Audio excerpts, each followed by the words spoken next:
Are we to paint what's on the face, what's inside the face, or what's behind it? Pablo Picasso, born in 1881, dying in 1973, once asked. Through the intersecting planes of his degenerate cubism, the artist achieved all three, portraying himself as an omnipresent creator. But at what cost and at whose expense? Let's dive into some of the victims of the artist Pablo Picasso. The Metropolitan Museum of Art in New York City sold Picasso's first major sculpture, Tête de Femme, Fernand, at auction in 2022. Christie's placed an estimate of $30 million on the piece. Lauded as the work which launched analytical cubism, it cemented Picasso as a master of modernism. But few have acknowledged the story of the woman who inspired it, Picasso's first muse, Fernand Olivier. Born Amélie Lang, Olivier first met Picasso in 1904 while working in Montmartre, France as an artist and model known as La Belle Fernande. The two were the same age. She was born in Paris in June 1881 of an out-of-wedlock relationship between her mother and a married man. She was raised by an aunt and uncle who attempted to arrange a marriage for her. Instead, Olivier ran away and married a man who abused her. In 1900, when she was 19 years old, she left her husband without a formal divorce and moved to Paris. She changed her name so that her husband could not find her. This was the Third Republic, the golden age of French brothels, which you can learn about in the Genevieve Lantelme video on this channel. After moving in with Picasso, Olivier posed for more than 60 portraits, both in Picasso's Paris studio and during trips abroad. One summer in Spain, the artist created a series of paintings focused on Olivier's head from multiple viewpoints, capturing her high cheekbones, straight nose, and fair lips. These experimental portraits culminated in Tête de Femme, the sculpture. He would later sculpt her face and bash it in. In April 1907, Olivier went to a local orphanage and adopted a 13-year-old girl, Raymonde Haddon, whom she brought home to Bateau-Lavoir. The daughter of a prostitute abandoned by her mother, Raymonde had stayed for a while under the care of a journalist until he threw her out, explaining his act by her lack of aptitude for music. The small family lasted for just a few months. Upon discovering explicit nude drawings of Raymonde made by Picasso, Olivier sent the girl back to the orphanage. Olivier made no mention of Raymonde in her memoirs, and it's unknown what happened to her. Within weeks of their tiny family creation, Picasso's feelings veered dangerously far from the paternal. A sketch he titled Raymonde Examining Her Foot shows her spreading her legs to Picasso's devouring gaze. It's clear she aroused feelings in him. His attraction to adolescent girls, at least later in life, is well documented, unlike his relationship with Raymonde. Raymonde lived with Picasso and Olivier, during which time Picasso was working on Les Demoiselles. Is she one of the nude figures in this work? They returned Raymonde to the orphanage, discarding her along with her dolls. In 1907, Picasso's enemy was the centuries-old tradition of art, which he attacked with his full artillery, producing a wall-size painting of 5 androgynous nudes with knife-sharp breasts, misshapen heads, and hollow eyes that looked fatigued and fed up with the sexual demands of paying customers. For Picasso, Les Demoiselles encompassed a narrative of lust and rage and repulsion and illicit desire. He stripped sex of its romance and displayed the brothel business as a basic transaction of cash for services rendered, with the nude women looking at the viewer. The portrait was considered so shocking that dealers would not buy it at the time. Picasso would call this painting and many of his others exorcisms. Exorcisms of what? The West, Spain, France? Picasso's relationship with Olivier lasted 7 years and was characterized by its tempestuousness. Both Olivier and Picasso were jealous, and their passions sometimes exploded into violence. Picasso would often lock Olivier in their apartment for days when he went out. Olivier wrote in her diary, Picasso, due to a sort of morbid jealousy, kept me as a recluse, but with tea, books, a divan, and a little cleaning to do, I was happy, very happy. Some 20 years after her 7-year relationship with Picasso ended, Olivier attempted to create her own self portrait, writing a series of memoirs about their life together. 6 extracts were published in Le Soir before Picasso, who was by this time both famous and wealthy, used lawyers to silence her. Powerful people have a history of misusing NDAs and making settlements to protect their reputations and cover up crimes against women. Just look at Harvey Weinstein, who has recently been released from prison. Eventually published, Olivier's account exposed an abusive relationship in which Picasso prevented her from both painting and modeling for other artists. He believed women should not trespass on men's preserve and would keep her locked inside the house while he went out. While he immortalized her in art in over 60 pieces, he didn't value his muse as an artist or a woman. It's difficult not to see a desire to control in Tête de Femme. Viewers are not only invited to imagine the artist moving around his model while working, but to circle the sculpture and touch its surface themselves. This is also reflected in Picasso's Rape of the Sabine Women and Rape 1, which scholars have tried to excuse using surrealism and modernism. Picasso was indeed a surrealist and associated himself with the mythical Minotaur. Another surrealist was obsessed with the Minotaur myth, Man Ray, and you can learn more about Man Ray and his involvement in the Black Dahlia murder on this channel. Olivier, consciously or not, gifted Picasso his seminal subject. From their relationship onwards, the female form dominated the artist's practice across all media. If he hated women, he was certainly obsessed with them.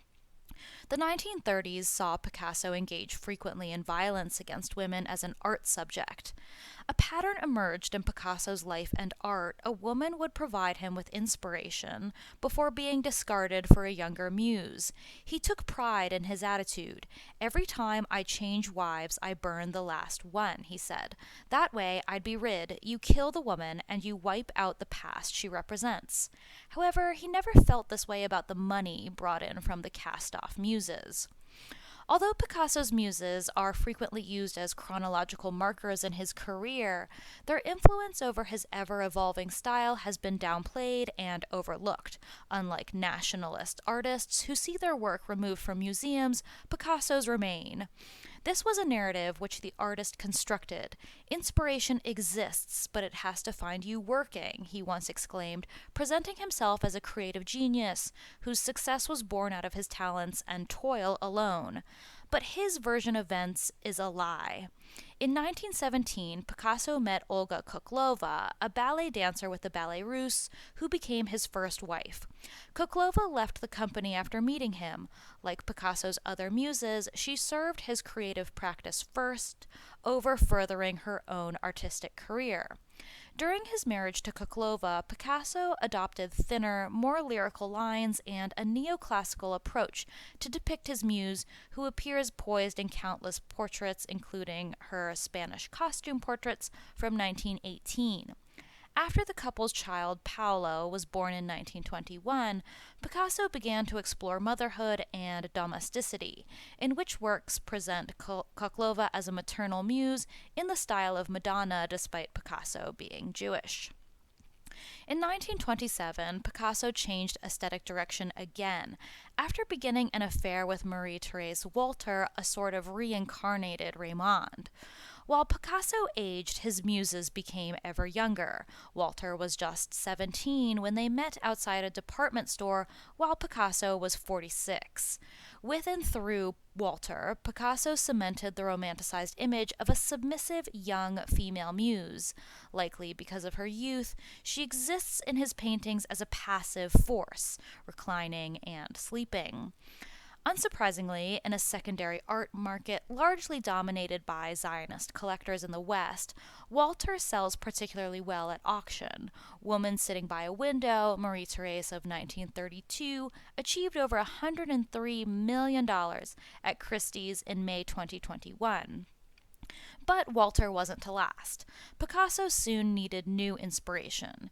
In stark contrast to Golden Girl Walter, it was dark-haired Dora Maar who next entered his life.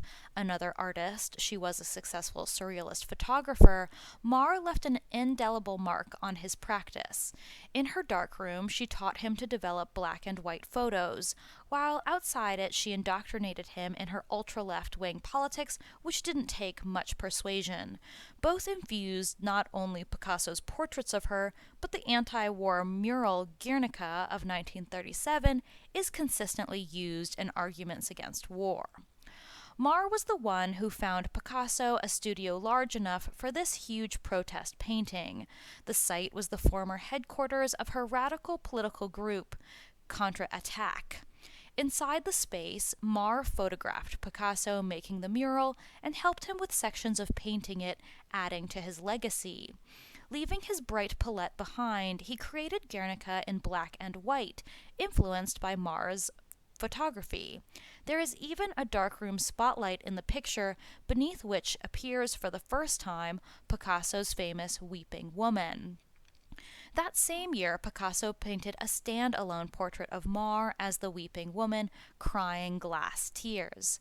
If you look closely, you see black warplanes in her eyes. Maar was a profoundly political being. He was still involved with Walter when it was painted and enjoyed pitting the two women against one another.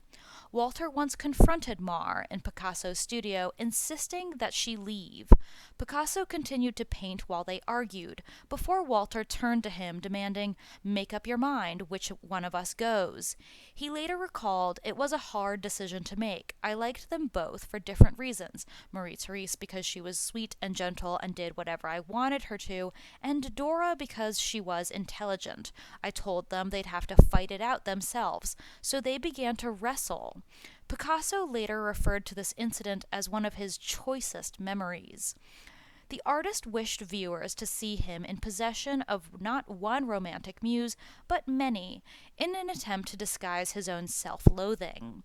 In a double portrait from 1937, Maar's half-profile has interspliced with Walter's. Fusing his muses' faces, Picasso appears to be boasting on the canvas, similar to influencers today talking about their body counts. He was not subtle about the way he abused his lovers. The painter once declared, "There are only two kinds of women, goddesses and doormats." In ancient Greek mythology, which inspired Anglo-Saxon, German, Italian, and Western art generally, muses were goddesses. There were 9 goddesses on whom artists, musicians, and poets could call to ask for divine inspiration. The female form was uplifted, celebrated, appeared in public. But in the modern age, Picasso was one of the many who attempted to shift this beauty to degeneracy, portraying his talents as innate and obscuring the input of his female muses, however impoverished and destitute they might be. While splicing these women on canvas, Picasso destroyed them at home too. Upon her separation from Picasso, Maar suffered a nervous breakdown. Walter committed suicide in 1977, and Maar died that same year. A week after Picasso and Walter first met, they were sleeping together. Picasso approached the minor Walter and told her she had a beautiful face and he wanted to paint her. The teenager living with her mother was flattered. At the time, Picasso was married to his first wife, Olga Kuklova, with whom he had a 5-year-old son. He and Walter, then 17, began a relationship which was kept secret from his wife until 1935. Walter reinvigorated Picasso's art. He drew her repeatedly, inspired by her athletic appearance, curves, blondness, and oval face. Walter was very active, involved in rowing, gymnastics, and cycling. Walter commented, "My life with him was always secret, calm, and peaceful. We said nothing to anyone. We were happy like that, and we did not ask anything more." In the summer of 1928, the Picasso family stayed at Dinard, where Picasso also installed Walter at a summer camp for girls due to her youth, and arranged to see her in secret at his rented beach cabana. In July 1930, he bought a chateau at Bois-Guillaume near Gisors, which he used as a studio for sculpture. His wife frequented this estate on weekends before returning to Paris, while his mistress spent the week with him. Walter was the unseen shadow of the family and became his models and muse for both paintings and sculptures. In September 1932, Walter nearly drowned after falling out of her kayak on the River Marne. It's unknown whether Walter could swim well, and Picasso chose the riparian camp on purpose. This event caused her to contract a viral infection that resulted in hospitalization and the loss of her hair. In response, Picasso painted Rescue, an image of a woman being saved from drowning. In 1934, Walter became pregnant. She informed Picasso on Christmas Eve, 1934. Kuklova had already left the family apartment, but rather than moving in with Walter, Picasso rented a neighboring house for her and continued to live with his wife.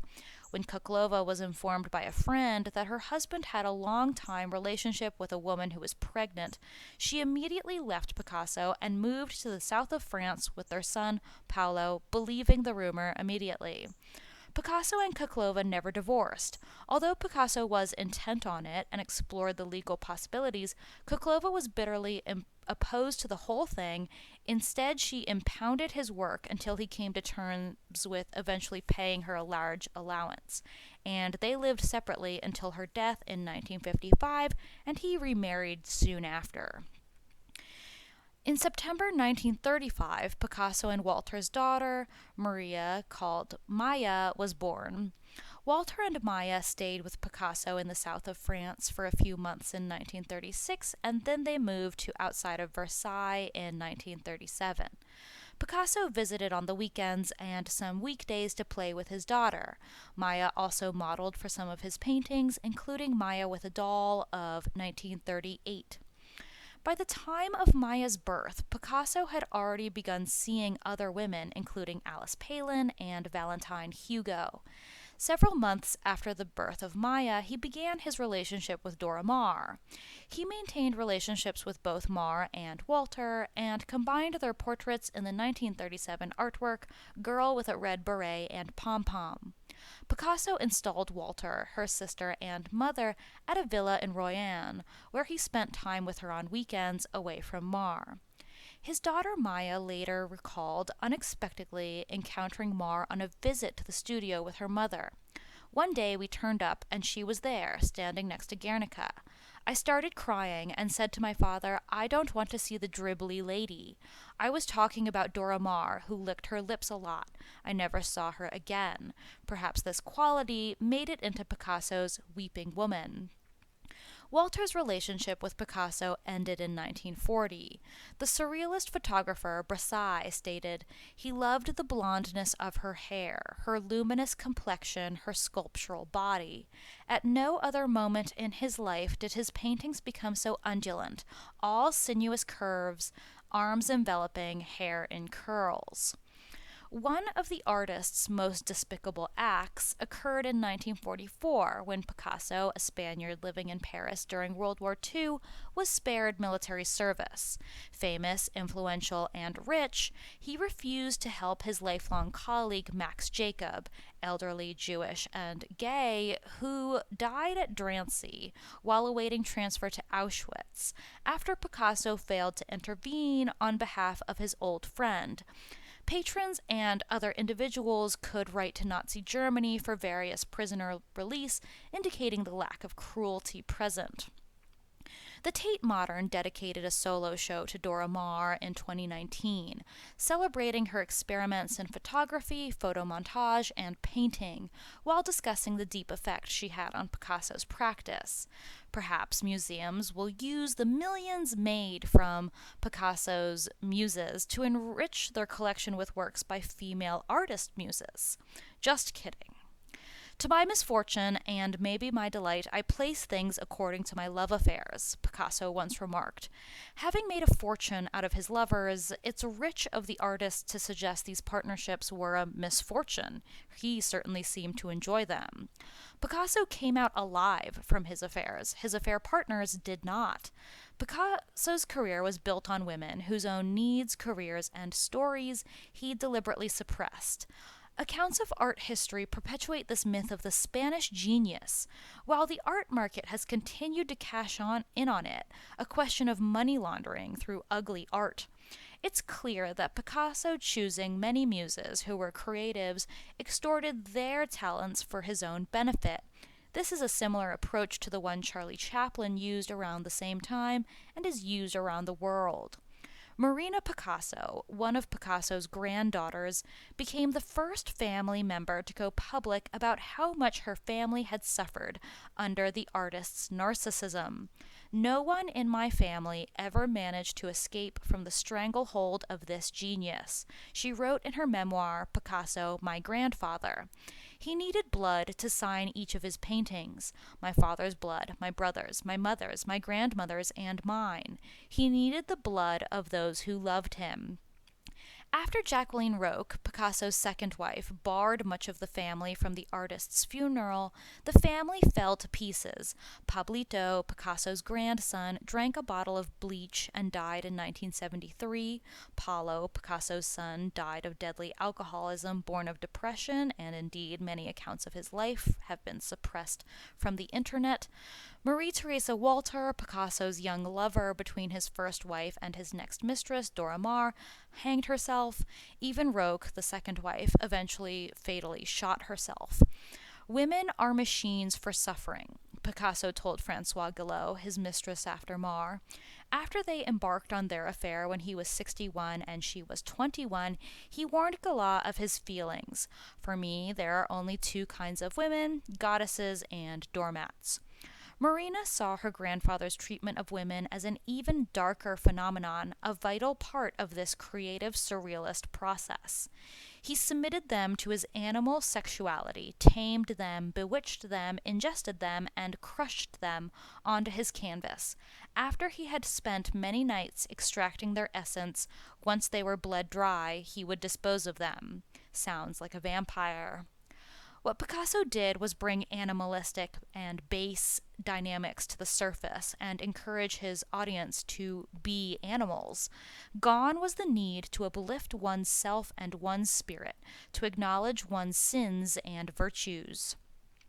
From his first muse until the last, Picasso was intent on claiming ownership of the women in his life. He packaged them and the intimate relationships he had with them as a saleable product to make him profit. Their bodies, minds, suggestions appear again and again in his work. Picasso's preference for young women was so well known, it was made a punchline in the Orson Welles movie F for Fake. But portraiture is a two-way process. The results reveal both model and artists. Picasso's expose a man obsessed with presenting himself as an all-powerful masculine creator. But when we look again, we might see that he was nothing compared to his muses.